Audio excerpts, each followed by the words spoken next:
I'm leaving with you. Well, I just want to thank y'all for coming out, and I know it's cold, so you probably were thinking, do I really have to get out of my office today and go over to the fitness building? If you're like me, you're like, yeah, I do. Okay. But thank you for coming. I just want to let you know that we do have microphones. That's for anyone in other campuses. It doesn't look like anyone showed up yet, but in here as well, we have microphones on the ceiling. So please keep your voices down to a minimum because we are recording this and live streaming the sessions. After the session is over, this will be available on the HR Blackboard site for anyone that couldn't attend. And I just ask that you wait for questions until Philip asks for them or at the end of the session. So thank you. And Philip's going to talk to you guys about the budget. Everybody's favorite subject. Yes. Thank you, Dacia. Thanks to each of you for showing up with us. Just trying to help a little bit in some of the understanding of the college's budget and how it's made up. But just to start with the little thing I've heard before, and it just kind of fits. You know, with accountants, we know the cost of everything and the value of nothing. So you have to keep that in perspective sometimes as you bring us requests and ask for things. Just going to start with just a general budget overview and then get into our state budget, our county budgets, special fund budgets, and some of what can faculty and staff do to help us working with budgets. And some looking forward, kind of what we may expect over the next few years. Just a general overview, our total college budget is about $48 million. It's made up of three parts. State funds, of course, being the biggest portion of that at about $31 million. Our county funds at about $4 million, and that comes from Lee County, Chatham County, and Harnett County. And also institutional funds at about $12 million. Now you'll see the $12 million there, a lot of that is actually financial aid dollars. So while they show up in our budget, they're not really, to us, they're just a pass-through kind of thing. We draw down federal aid, we apply it to the student's account to cover their tuition and fees, and we write them a check for whatever's left over. So a lot of those funds, that number could be somewhat misleading just because we're just a pass-through for them. But each part of our budget serves a different purpose and supports the college, and is a different budgeting process for each one as well. Just the state budget, what we're allowed to use it for. These are the funds that are actually used to support the instructional cost and kind of the administrative things for the college. These cost faculty salaries, the support staff for your business office, for your financial aid, registrars, admission, those type of things. That's what supports. State funds help support that. And this is salaries, the supplies, the travel, the equipment, and everything that's associated with your classroom type activities are getting the students in there. These funds are provided to us by the state from two sources, and that's general state appropriations and tuition and registration fees. Registration fees being the continuing ed side of the house. What happens is the General Assembly comes up with what our tuition rate will be, and the state board sets that. The college doesn't actually keep any of those tuition dollars.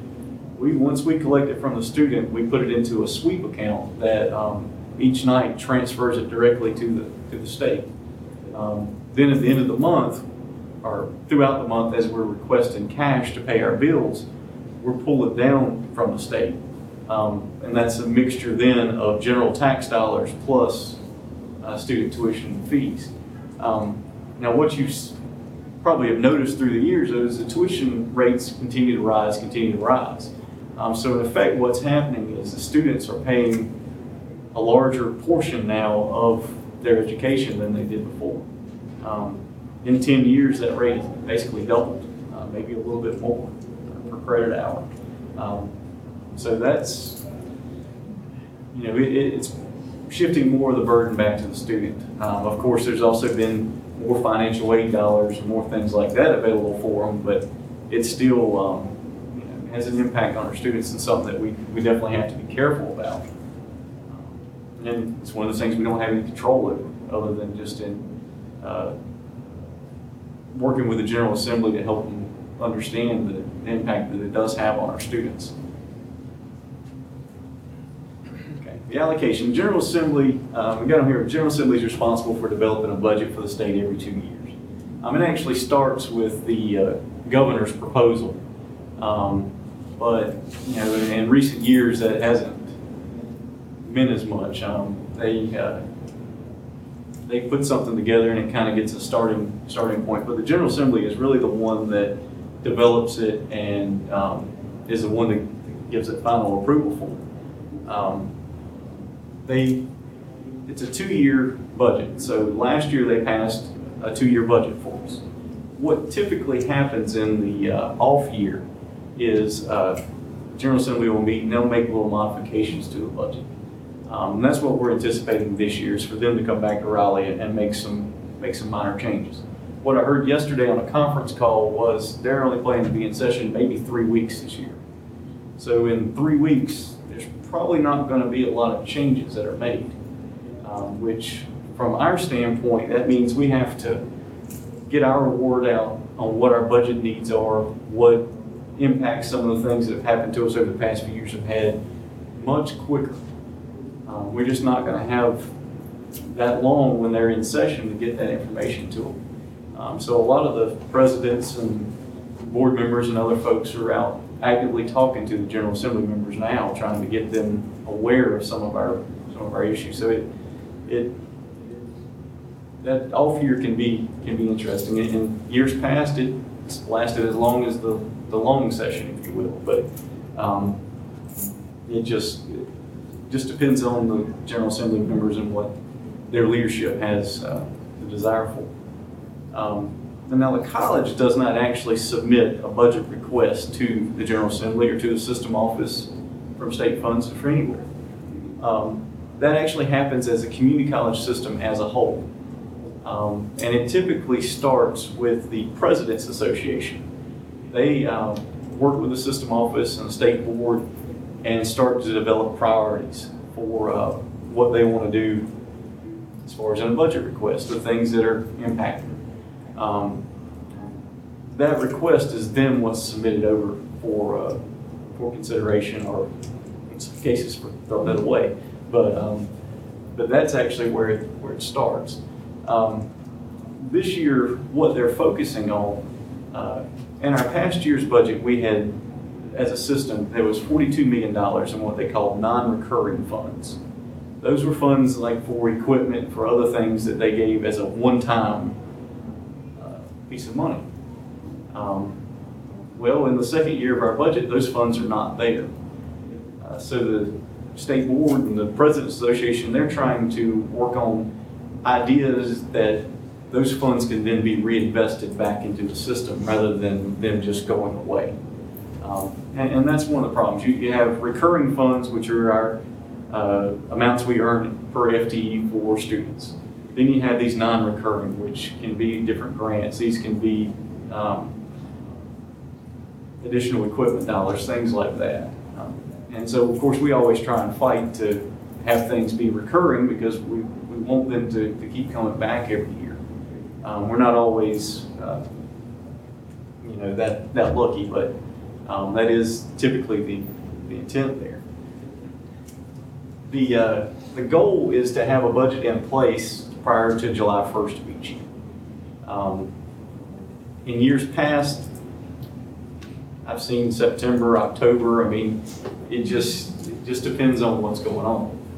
In other years, you see it, and before the end of June, they've got something approved, passed, and in place. In the years in which you don't have a budget, those when you get into these continuing resolutions and the late night things, and such as this past year. What we actually found ourselves in July 1st was they had approved a continuing resolution, which basically said you need to cut your spending by 5% and continue operations.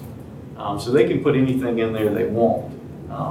They can let these programs start, those programs not. It just depends on how those resolutions are actually written. So that can pose some challenges for us there at the end. Once the General Assembly has approved a state budget, then the community college system is the next step in our process. So they start allocating funds to us through a variety of formulas. Almost everything is formula driven. And almost all of those formulas relate in some way or another to our enrollments. And we're currently funded at the higher of last year's FTE or the average of the last 2 years' FTE. This was actually a change this year that was first proposed by the governor and then wound up in the General Assembly's proposal. We used to be funded on a 3-year average. But if you remember back a few years for our enrollments, we were way up 3 years ago. Well, just that change right there from a 3-year average to a 2-year average was about a $600,000 impact in our state budget. So that alone had a great impact on us. We were not alone in the fact that that was the case. There were a lot of colleges that wound up being that same way. Curriculum occupational programs are funded based on a tiered system where a higher cost FTE receives a higher allocation amount. Your welding programs receive more than your English programs. Same thing in continuing ed. Some of the continuing ed, maybe healthcare related fields, will earn more than a basic computer class. And that funding system came up 4 or 5 years ago. Before that, it was your first X amount of FTE earned a higher rate than the next FTE that you earned. And so that was a modification there, and it's an attempt to try and fund more closely to where your actual costs are.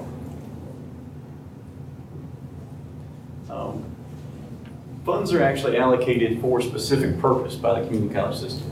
So we get funding that's for curriculum instruction and for occupational instruction and for basic skills, and for administrative instructional support kind of things. So it is allocated out in categories.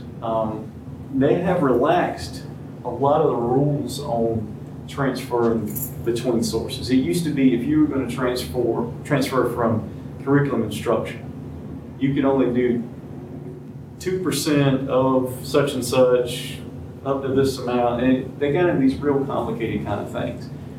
Well, in reality, there weren't many colleges that were transferring more than that, because bottom line, your budget is based on number of students. You can't transfer but so much out of those particular pots of money and still do what you're here to do. You can't. It's not efficient and doesn't work for you to fund more towards administrative costs. You've got to keep the cost in classrooms in those areas. And so there are more transfers that are allowed now. But we do attempt to spend funds for the purpose that they were allocated. If it was for curriculum instruction, we want to try and spend it in curriculum instruction. If it was for occupational, we want to try and spend it in occupational. So we try not to do too much of that. So we're trying to keep them as separate and for the purpose as allocated. Of course, another reason for that too is the General Assembly has a vested interest in it, and they want to see how it is you're spending those funds. If you keep going to them and saying, we've got to have more equipment, we've got to have more equipment, we've got to have more equipment, and then they look and you transferred all your equipment dollars somewhere else, they're going to say, okay, you had enough equipment, maybe you need to look at something else. So we do try and spend it there for a variety of reasons. Again, we mentioned full-time equivalent values are funded based on full-time equivalent, different tiers. In curriculum, you'll see there's a tier 1, and we're funded about $3,600 that goes back into curriculum for that. Tier 2 is about $3,100. Occupational, still a 2-tiered, but they have a tier 2 and a tier 3. But tier 2, again, same $3,100, and tier 3, $2,600. Basic skills is also based on that same manner. They follow the tier 2 line. Institutional and academic support, those are the funds that actually cover the support costs for the college, and they're $1,776 per FTE. So there's a portion of that dollar that goes back into curriculum instruction or into occupational, and then there's a portion of that that goes to support cost. I always laugh, a lot of times, academic side of the house likes to send things over and it's showing our course and how much money it's going to make and all that. And it's always the curriculum number plus the institutional support number. And then it's showing, yeah, see, it's making money. That's correct. It is. What's wrong with that picture? Because we try and keep things in their pot. But sometimes that does confuse people because they'll come to me and say, but I thought the number was such and such. Well, it is. But how it's allocated to us and how we try and spend it is differently than that total number. Just to give you a little bit of a comparison, I happen to get these numbers pulled for me. Now this is just state funding. This does not include federal. This does not include any of those other things. But public schools this past year, on a current dollar basis, they had some numbers that were inflationary based and all this, but current dollars, they get 5,361 state funding for their average daily membership, which is in effect their FTE number. Universities, 13,496 per FTE. The community colleges, 4,151.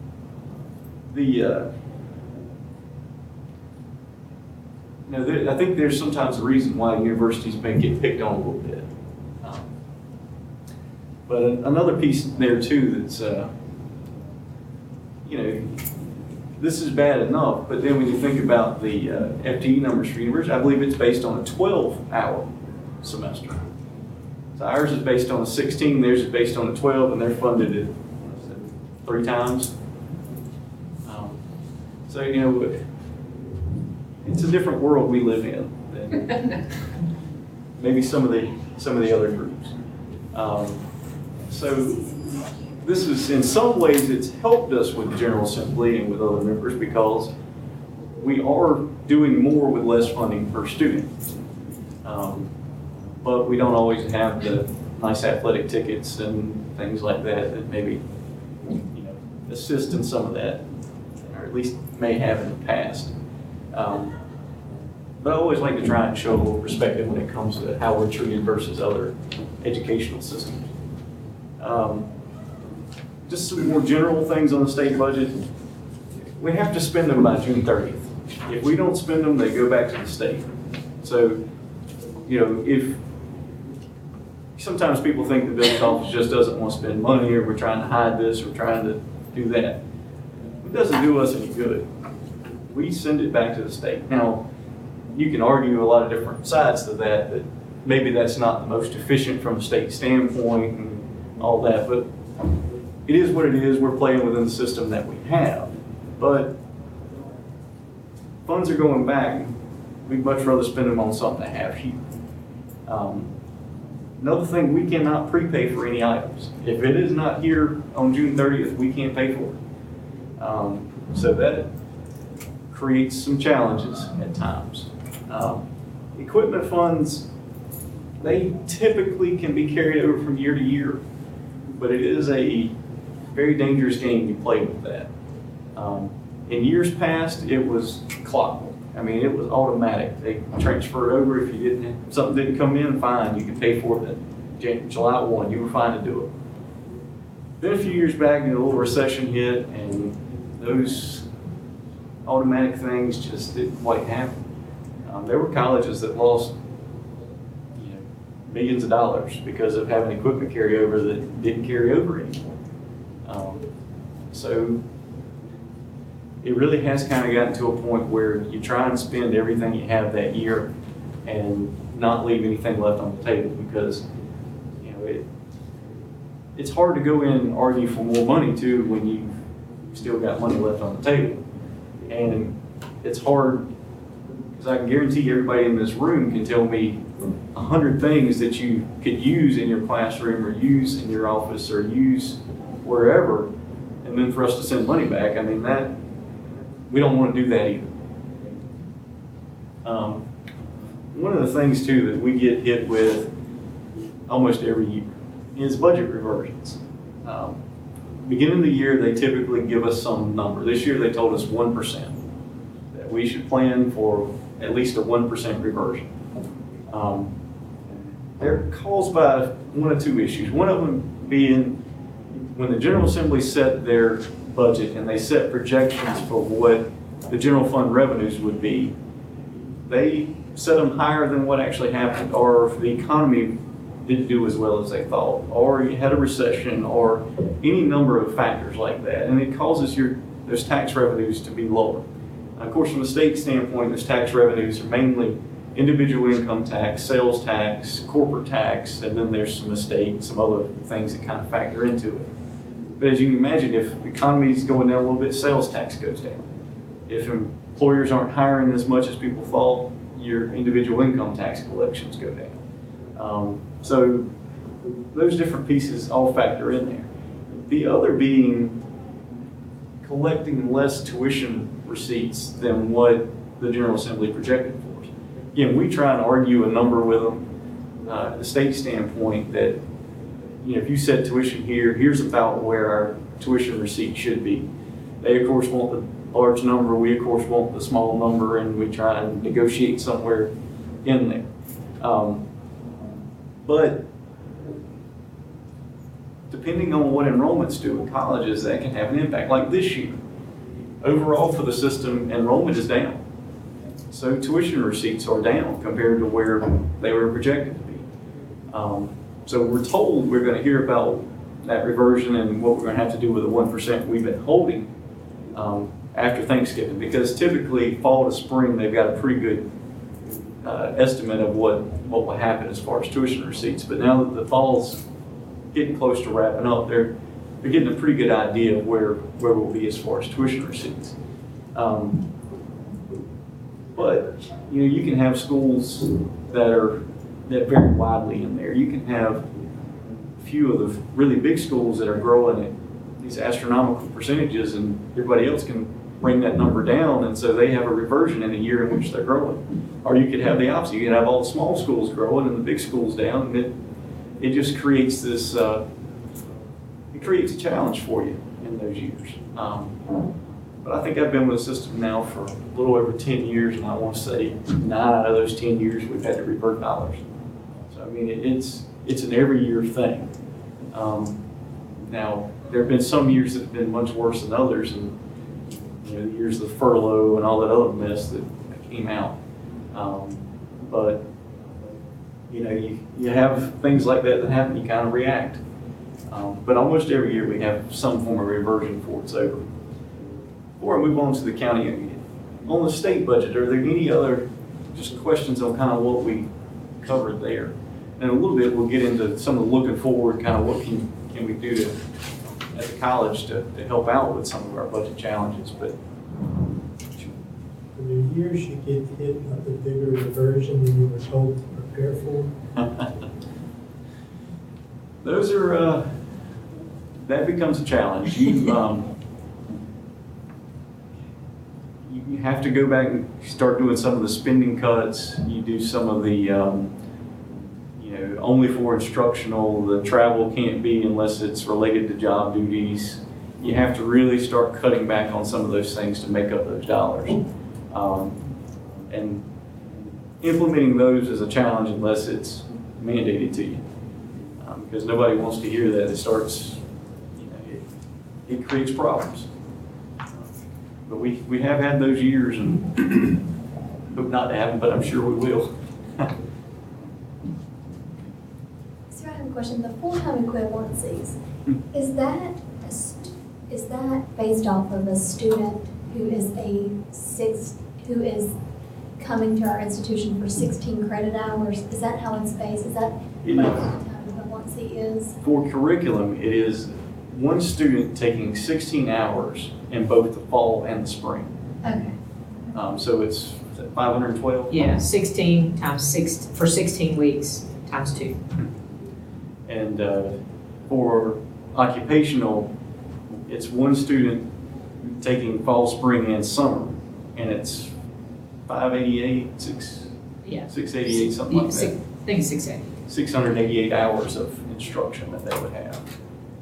But it's a good question though, because, so their idea about the summer funding for developmental and some of the STEM, some of the technology STEM things, is that supposed to be this summer? It would is, isn't start it? this summer. I mean, we won't get the benefit till later, but will that mean they'll change that number for those programs? I have not heard him mention that. So I'm assuming it's going to stay on the 512 hours, but I've thought the same thing. Because that would have an impact on that if they changed the FTE value for those particular programs.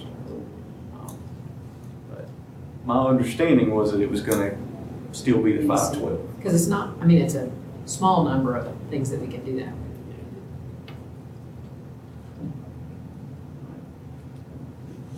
County budgets. Okay, so we received funding from Chatham, Harnett, and Lee. And what the general statute for this actually says, it's maintenance and upkeep of plant. So this is used for the upkeep of physical facilities and land. This is where Ronnie spends all his time in this project. Includes construction of new buildings, renovation projects, custodial maintenance, landscaping, those type items, security, all fall into this. And each county has a different set of challenges when it comes to that. These are a little different. The state budget, we don't prepare a request for anything. County budget, we actually prepare our own request and we submit it to each county. I think all of them now are in March, so we have to do different days in March, but all of our requests go there. So you can see we're submitting a budget in March for something that's going to take effect in July, and it's going to last us until the next June. So we're planning out a pretty large amount of time ahead of time, and that in and of itself provides, a challenge and an opportunity there.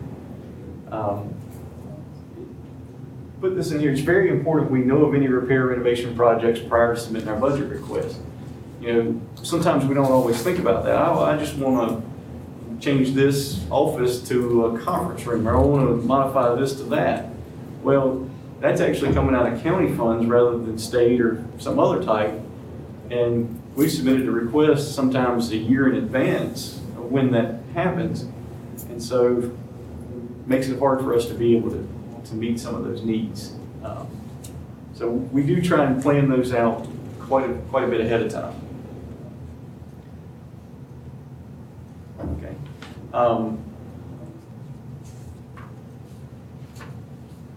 With the county budgets too, as we submit this request, they go to the local county commissioners or to the county manager. The county manager then prepares a county budget. As part of that process, though, in each of the counties, in some way or another, we go in for a meeting with either the county manager and the budget staff or with the county commissioners, and we present our budget request to them. They have the opportunity then to ask any and all questions, to tell us any and all things that we should look at or should not do, or whatever is on their mind at the time. But we go forward and we say, this is what funding we need, this is why we need it. We dig down as deep as they want in different information. And different ones will ask different questions, and you kind of learn what's going to be important in which county that you go to, and what they're thinking about. Right now, our Harnett County budget is about $900,000. Chatham County is about $500,000. Lee County makes up the rest of it, like 2-point-something million. So you can see in Chatham and Harnett County where doing things can be quite a bit of a challenge just because of you don't have as much resources there. Of course, there's not as many buildings and things like that, so it helps, but it still makes those county budgets tight. Let's see. Institutional budgets is comprised of a large variety of funds. I mean, this is kind of where everything else goes. But almost all of them have a specific purpose. Now, what's funny is in the governmental accounting world, you had unrestricted dollars, restricted, proprietary, and these type of funds that they give you. And that term unrestricted is there. Yeah, we don't have a single dollar that isn't restricted by somebody. So it's kind of misleading in that sense. But some of the examples of what's in here, student fees. So if we have like our security and parking fee that started this year, that's shown in our institutional funds. Our student activity fees are in there. Any of our fees that we collect show up there. The federal grants, so what Brian Merritt's staff are working on, those are all part of an institutional budget. And as you can imagine, with both student fees and with this federal dollars, there's very specific guidelines as to what they can be spent for. When it comes to the student fees, the state board is the one that actually says, okay, you can charge a fee, but here's what you can use it for. And just about all of them have some tie-in to students. It's for the benefit of students. You see that over and over and over throughout the county procedures manual. The other is financial aid, and that's really the biggest part of it. The federal Pell Grants that are in there. And again, that's a pass-through. Yes, we draw it down, we write a check out for it, but it really just rolls through us. The other is vending receipts. This is the closest thing to unrestricted dollars that we have, and it's commissions that come off of vending machines. So what we get back from Pepsi for selling Pepsis on campus. And there's a few restrictions that are set. Most of them would be restrictions set by our local board of trustees. The system office, their main one was that presidents can't give themselves a pay raise out of vending funds. And that came about from a president who was at, what school was that? Halifax. And he gave himself a pay raise, and some of them got a little upset about that. But he said it was the president's discretionary fund, and so that was what he did. But most of the restrictions are just set by your local board. And again, they're directed by the accounting procedures manual, and we have very little discretion in how we use them. Student fees, those are actually set each year by the board of trustees. We just did that at our past meeting. We set them for the year. They grant the president approval to make changes during the year as needed, but they actually see them once a year to approve. And almost all student fees are to be used for the direct benefit of students. You'll see that. And I mentioned here financial aid funds pass through. We receive them directly from the Department of Ed and then pass them on to the student accounts. Another one in here is patron fees. And this applies a lot to cosmetology and those type programs where they're charging patrons for whatever service it is. And those also have very specific rules with how they can be used, but it's mainly for the supplies that are needed to help operate that program. Basically says no equipment, no this, no that, but in reality it falls back just to supplies that are needed for those operations. So if they're doing some form of a hair coloring, then you can buy the hair coloring that was needed for that service. Also would be Chef Ham's program. Some of those fall into patron fees as well. For Good to Schools account that are included in there. Okay, and we have two of them. There's one that's for Good to Schools for the student use. And this is actually from bookstore funds. So this is what commissions we receive from Follett, who's operating our bookstore. Again, very specific rules as to what that is. It's like student scholarships, it's student activities, but it has to be something directly benefiting the students. Now they do give you some leeway in that you can pay for like financial aid staff, things like that are really there to help the student. I mean, that's what the goal is with them, is to get students financial aid and things like that. So they do give you a little bit of flexibility with it. But our For Good to School account for the student use, one of the big items is the tuition payment plan.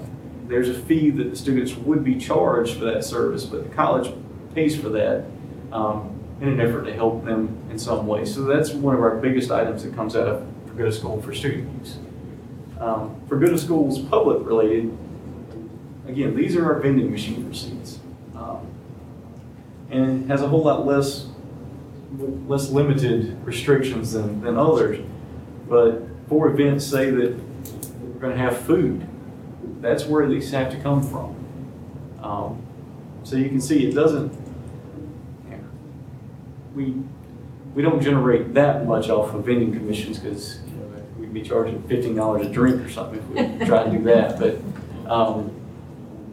those funds are limited, so we have to be selective and careful in events that we do and how much we spend on food and how much we allocate for different things because we just don't have much of those dollars. And we still have set amounts for how much we spend on those things, right? For whether it's breakfast, snacks, lunch, or, because I know that in instruction, a lot of times that's departments using that for their advisory committee meetings and to feed. Well, we actually use it for we're allowed to use the student use the other one. For that one. For that, Only for okay. advisory because the people are coming from the outside. community. Okay. Is there a place where we can find those numbers? What's allowed? Starling, I'm gone. You got Starling? I'm keeping them quiet, but I'll tell you that. Thank you. There's a small fee for that. And then, of course, since I brought that up for just the few faculty here, there are some programs that have some foundation monies that they can use, which means they can do something that doesn't have the same sort of restrictions. And not every program has that. And so that makes some differences that I will say as the chief academic officer makes me a little uncomfortable because I don't like to see those differences with our programs, but that's foundation money. So. And we're talking about the events having food. There is some allowable when it comes to state. Now, if anybody can actually interpret the law that's in, you're going to have to help me because it gets into X number of people has to be for an event planned with such and such type of agenda and has to be X number of external people and then you can charge, I think it's $3 per person. So, I mean, it's, okay, is it really worth making sure you got everything, all, T's crossed and I's dotted for $3 a person when it comes to food? But that is out there, and like I say, I've read it about 100 times, and I still don't know if I completely get everything that goes with it. But that's just kind of a broad overview of our state, county, and institutional budgets. Next, one of the things too, what can faculty and staff do to assist with our budget? One of the most important things is to plan ahead. If you think you need something for a class, you get it going as quickly as possible because it's easier for us to go through the process if we can seek competition and get something cheaper. But those things definitely help us. Another way is having purchase requisitions prepared by April 1st. And we're going to start setting that as our cutoff date for purchase requisitions from this year forward.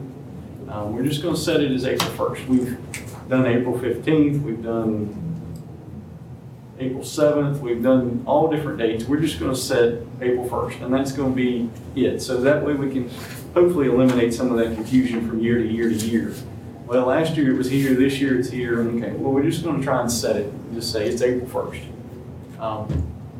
Another, and I'm sure Tommy and Ronnie will agree with me on this one, but consider electrical and networking with your equipment. A lot of that has to be paid for out of county funds. So you get a new piece of equipment, it shows up, then you realize, well, I didn't have a network drop or I didn't have electrical that goes to this. And then we're sitting here spinning our wheels trying to figure out, okay, how are we going to pay to get whatever so this is wired the way it's supposed to be? And then you wind up with a network printer, or you wind up with a piece of equipment, or you wind up with whatever, just sitting there in the corner of a classroom for 3 months while we're trying to get everything spec'd out and get everything put in place. And if we know about that ahead of time, and we had a project form, or we had even an email that said, hey, I'm looking at this, can you come tell me what you're gonna need for that?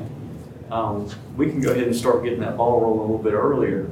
And hopefully when you get it in, then you can start using it. Because to me, that's one of the worst things, is when you've got students who need training on a new piece of equipment. You have the new piece of equipment, but it's just sitting there because you need something else. So that's another, is just consider those type costs and those type things that are going to be needed for something that you're ordering. Look for ways to reduce costs when possible. You know, only printing things in color when necessary. One of the things I say with that, and it gets me sometimes, is things that you're printing in color and then it's going in a file folder at somebody's desk, or it's, you know, purchase requisitions, for example. You know, it's nice to have them in color, but you know, I don't know if We don't somebody's going to really be care, impressed. it's no black and white. But you One in know, the file. just looking at things you can do to save money in that manner with color and other things. And along those lines, you notice I never asked Philip if I could chime in.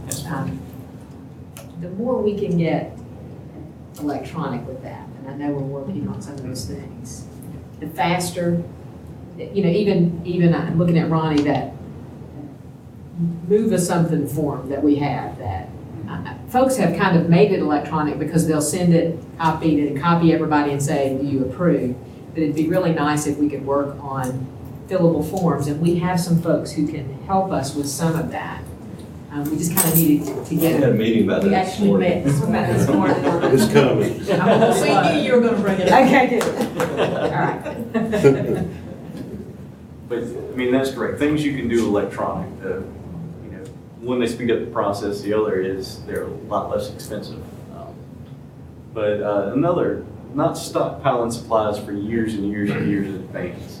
I understand, you know, there is some lag between when we get a budget and when the fall semester starts. So you do kind of have to plan ahead a little bit there at the end of one fiscal year to the start of the next, so you know you've got what you need to start classes. But I've seen people with toner and ink cartridges enough to last through 20 years, and you know, never had to buy another one until they retire. But the problem is the printer's gonna break before then, and it's still sitting over there. So I mean, you know, plan ahead, but be careful, not stock too much. Another thing we're trying to do, we're going to modify our current budgeting process, and we're going to try and get more input from faculty and staff in that process. We've started looking at that and have started developing some of that process, and hopefully we're planning to get it out this year, so we'll start implementing some of that. You know, please think long-term and plan as needs to change over time. Consider that there are a lot of areas that need resources. So, you know, I've sent out requests before, and you know, one area will send me back, I need $500,000 worth of equipment this year. Thinking, it's probably not going to happen. You know, everybody's got things you're going to need. So if you're planning things out a little at a time, and say, okay, well, this year if I can get this, and the next year I'm going to have where I need this other piece, and that allows us to spend the resources as we have them. Looking forward, one of the biggest uncertainties that we've got right now is modifications that were made to the tax code. We're just kind of unsure how they're going to impact general fund receipts. You get people from different groups who are saying different things. You know, I heard yesterday it's going to take $2 billion out of the state's general fund. Well, out of a $20 billion budget, taking $2 billion out is going to be a problem. Now the question is, where does that come from? You hear others that say, oh, well, it's going to increase spending, which is then going to make it revenue neutral. Probably the reality is somewhere in between, but we really don't know. In the past, you know, they've had the same tax code in place forever. So we're pretty good at projecting what those revenues were going to be. Now, starting January 1, we've got a new system in place. So, you You know, it's a whole new type of projection, a whole new set of factors that go into that. It's just an area right now that we're going to have to pay close attention to see what it has to us. Something Dr. Chapman mentioned just a second ago, the curriculum summer term FTE to be funded. They did make a change where they didn't give us any money to do it. Thankfully, we were already doing it, so that helps. But for certain classes that we teach in the summer, we'll be able to actually earn FTE on it. So that should increase our FTE and increase our funding going forward. Now, this summer coming up will be the first one, and then the following budget years when that FTE would be given to us. So we have to do the work up front, get paid for it later, kind of like what we're used to with everything else. But again, it's something we were already doing, so now at least we'll get some funding for it. Right, because other colleges for years have been doing it self-support, which we played a little bit with, but never really did because we didn't want students paying different amounts. Are we limited into the delivery format for these courses or just the course itself? Just the course courses. itself. But it's developmental and there's a few others that fall Some in. industrial, I think some of the industrial ones, and then, which of course, for Central Carolina, for me, it's perfect for us. Even if they do no more, which they should, but even if they do no more, we will probably, I think, benefit more from it than others because we do that in the summer anyway because of our strong voc tech. One of the others that we think has a good chance to help us with our FTE in the future, CC Works, talking about where we're going to put counselors in the different high schools and try and increase our high school participation in the, I can't remember what it's called now, the Huskins. The CCP, CCW for CCP at CCCC. Say that again fast. I couldn't say it first time even. The goal there is to increase the students, high school students taking college classes, and in doing so, that's should increase our FTE something there. So we're hoping over the years that will also be a help to us on the FTE. Another one is we were asked by the General Assembly, and this was based on something the governor proposed, to add a fourth tier. So now we have a tier 1, tier 2, tier 3. They want to add a fourth one. Which I guess would technically be the new number 1, but it's for programs that lead directly to employment. Say a welding program where the person walks out the door and is a welder. Those type programs versus a math or something else or science that may have been high cost, but is not going to lead directly into some form of employment. They are also saying that continuing ed some of those courses may fall into this new tier. It's hard to say when they start tweaking the tiers a little bit what it's going to do to us. But just on the surface, this looks like it could be a big help to us because we have a ton of healthcare programs in occupational, on the continuing ed side. We also have a large, industrial tech, those type of things. So we think this is going to be a big help to us. It's just a matter of seeing, how the whole process comes out and what actually winds up in there. But right now, we do think this is going to be something that's going to turn out to be good for us. Another one that comes up from time to time, salary increases. It doesn't come up very often. Right now, we have not received any information on what's going to happen with that. Now, what I keep hearing and what I have heard and what was flat out said in a budget meeting yesterday was the K-12 faculty, those teachers are going to get a pay raise. There's so much stuff done with them and so many General Assembly members who've heard so much, they're going to get one. Now the question is, can we pull the community colleges into that conversation? And that's what the attempt's being made. I know Dr. Rawls said every time he talks to the governor and that issue comes up, he's putting us in there. The same thing from the university system president. They're all putting that in there. So I do think that's gonna be out there.